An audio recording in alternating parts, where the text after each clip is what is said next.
Let's get started. For a long time, ever since the early 90s, I came up and basically made a home out of black bookstores in Chicago, whether they're on the north side, the east side, the south side, the south suburbs, the west side. I made it a point to stock my library with everything that I saw in these black bookstores. It was part of my ascension in the conscious community. But as the years went on, I started noticing that the black bookstores started disappearing to a point now where we have a dearth of black bookstores. So I want to talk about that tonight in the first half hour of RBG Extremes. And so I brought in a couple of friends of mine. We have Nzingha Nommo of the AfriWare Inc., CEO of AfriWare Inc. in Lake Street, No Park.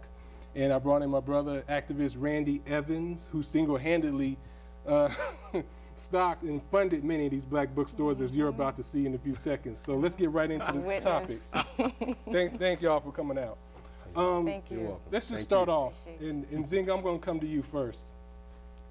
Basically, what's going on? What's happening? Because it's not just Chicago that's suffering from a decline in black bookstores, but it's New York, it's LA, it's Oakland. It's black bookstores across the country are disappearing. What's going on?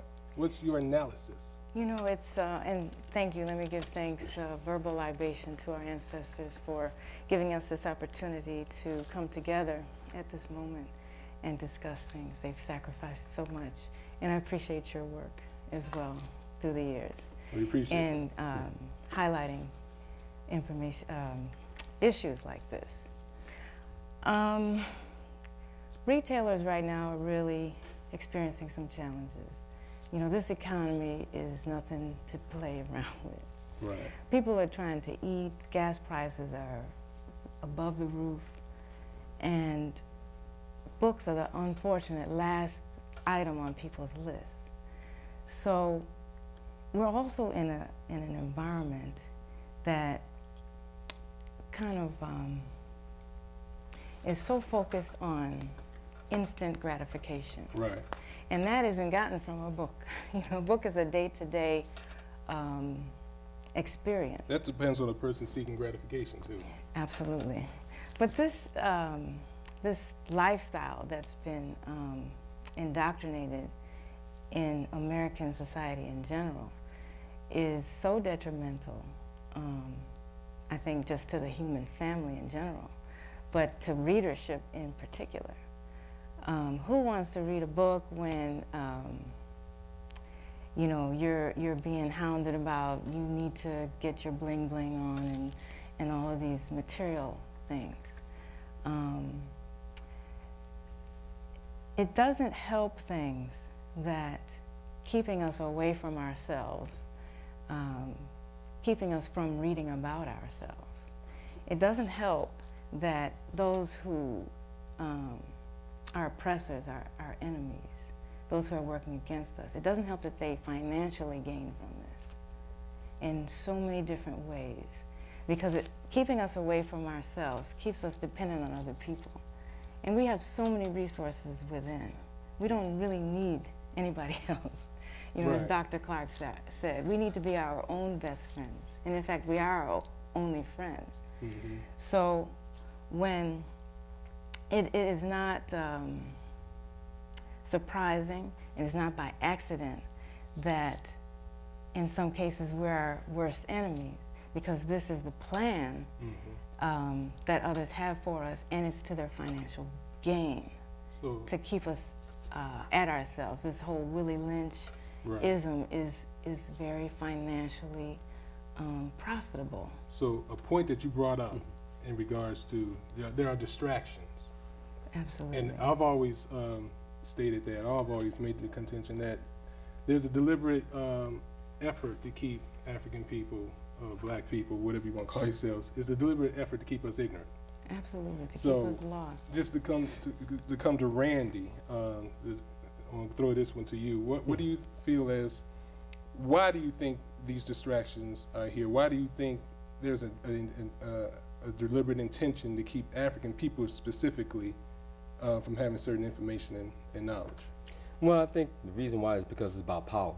Right. You know, because information and knowledge will empowers our people and helps enfranchise and enlighten our people about different issues, and also helps you identify who your friends are, who your enemies are. And that's the reason why Europeans and their lackeys and lapdogs have worked together and collaborated over years, I mean centuries, to try to keep us misinformed and also uninformed about which issues are relevant, et cetera, and also to try to make it difficult for us to get a decent education. That's the reason why during slavery, they made it difficult for us to read. Right. They, you know, black African people were punished for learning how to read. Frederick Douglass and others tried to learn how to read, and he had to hide and scheme and do different things. As a matter of fact, he tricked a few people, some of the people who were on the plantation, when he would go to talk to them and stuff like that. He said, well, I bet you can't read such and such. And so they would read, and then he would learn by listening to them. Right. And then he would also pick up the books and stuff like that, and he would learn how to read. And that was just one story. But I think that we had to become more informed. We had to try to support Sister, Nzingha, AfriWare's bookstore, AfriWare Inc. in Oak Park, because I think it's important. Her bookstore is a very important institution, and the problem is that many of our people have got caught up in other things, and they really don't think how important it is about enlightening our minds and keeping ourselves informed about these issues, because readers are leaders. Right. And that the people who really run this planet, they read, they study all the time, and they control the institutions of learning, the higher institutions of learning. So on that, there's always been this myth of black people not reading. Now, is this a myth or is it fact? Or, there's something that's causing this decline in black bookstores. Is this a myth or is this some type of curveball that we're looking at? You know, it's not a myth. If it was a myth, then Walmart wouldn't be in it. Right. Walgreens, all kinds of new, it's like the most unlikeliest places now have books. I think Dominic's, excuse me, grocery stores have them there. Walgreens has books now. Right. People are buying for our minds, because we're from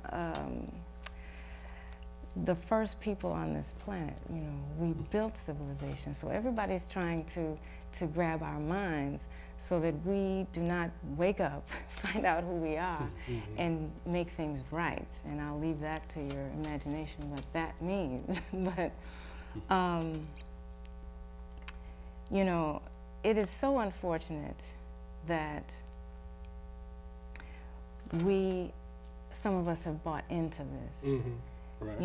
And that's really all that's keeping us from flourishing. Once you start reading and finding out about our greatness, our history, our heritage, our innovations, you cannot help but build. You cannot help but bond with the community and love the community. You do not become an enemy of the people, but you're a galvanizer of the people. And this is thought of as a weapon. It's thought of as a threat. Okay. The highest threat to this environment. Now, we talked about distractions before. And you're right, it is a myth that black folks don't read. That's a total myth. But I think what in order to be more clear about that is, what is it that black folks read, since we're reading? Right. Since we do read, what do we read?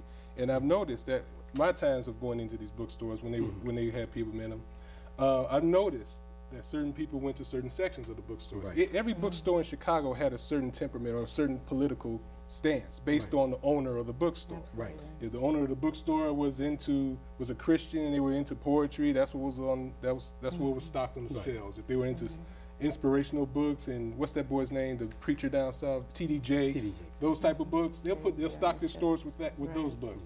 If you had somebody that was a little bit more hardline politically or a little bit more radical politically, they stock books dealing with Harold Washington, with different, more political edged books. Black Panther Party. Exactly. You had if the owner, right? If the owner was very spiritual, then you saw a whole bunch of astrological books and spiritual books and African cultural books.